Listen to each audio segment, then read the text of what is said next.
What is going on, guys? Welcome back to the channel. Critical Overlord here.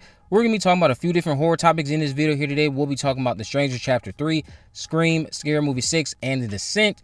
Now, starting off here with The Stranger Chapter 3, Renny Harlin recently had an interview with The Direct where he revealed that The Stranger Chapter 3 should be out by early 2026, which at this point sounds like a threat considering how abysmal the second movie was that just dropped. He then teased this about the story going into these disturbing territories. He said, "Oh, where does the third and final film go?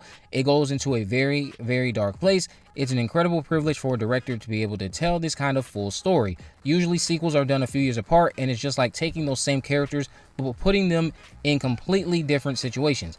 And the incredible opportunity here is to explore our main character for 4.5 hours and see her mental situation completely change from being a vulnerable girl in the first movie who was horrified by the act of a home invasion and then what she turns into by the end of movie 3.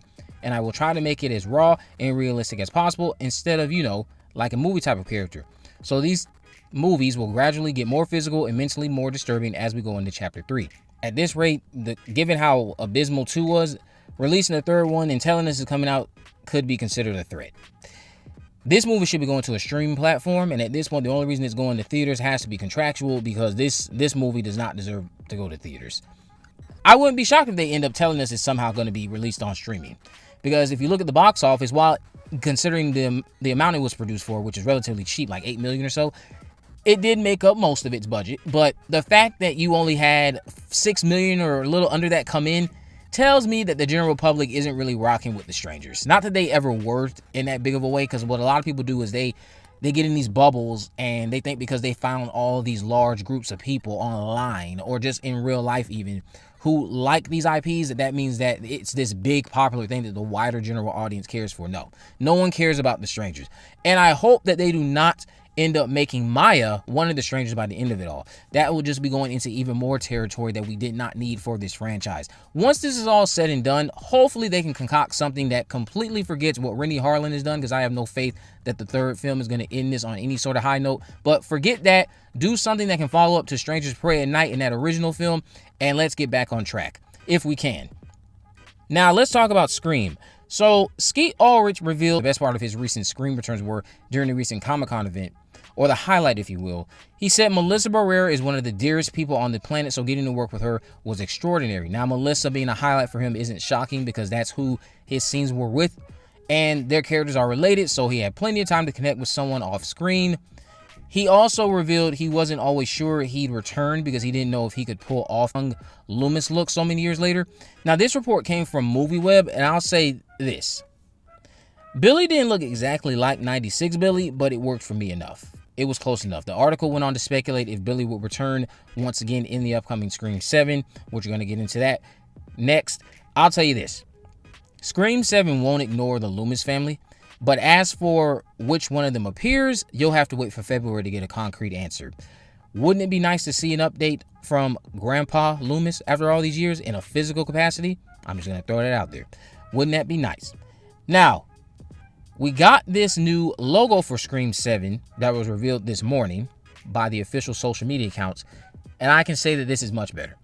It's amazing how simple rearrangements and a few adjustments to the fonts, like the slash through it, can make things more appealing. Having the 7 right against the M, looking like the 7 at 8-9, it was just off-putting. And it might have just been the way it was presented, because that wasn't the first time we saw that. We saw it on the clapperboard back when 7 started filming earlier this year. Just the way it looked in that Reese's ad, it looked god-awful. This doesn't look like the best thing out there. I still prefer the Scream 6 logo, but this is much more digestible. Now, keep in mind, I did say that October 1st was the day we found out the release date of Scream 7, and that we likely could get something today, and we actually ended up getting something on October 1st. The next date that we could potentially get something on still would be Friday, which is Neve Campbell's birthday. Now, I'm not saying we're going to get a teaser. I don't even know if anything's going to come, because I didn't even know this was happening. All we got was a logo. But on October 3rd, I wouldn't be surprised if something comes. Maybe we get some pictures or a new interview that tells us about the film. But what do you guys think about this Scream 7 logo? Let me know all that down in the comment section below. Let's talk about The Descent. I completely missed this report back in August from Empire, so we're going to get into this real quick from Neil Marshall about how he views the UK ending of that film as the only ending there is for The Descent. He said it was always argued that the alternative ending was the happy ending, and the alternative ending is the American one. He said, to my mind, there's no happiness for Sarah outside of that cave. Her family's dead. Her friends are gone. She's completely insane. The best version of it to me was Sarah being, in her head anyway, back with her daughter. So that's the only ending there is as far as I'm concerned. Considering everything Sarah went through in that film, I agree. Do you guys agree? Let me know. I've always thought that the American ending felt a bit delusional. An ending I believe existed only due to test screening reactions in the States. So Sarah uncovered so many layers to her already existing trauma, and then new wounds were created while battling those crawlers and losing her friends. Accepting that she's gone mad and there is no happy ending for her is fine. Not every story needs to end on a positive note. It just ends how it ends, and if it's fitting and makes sense to the story that's been told and does justice to the character, that's what matters.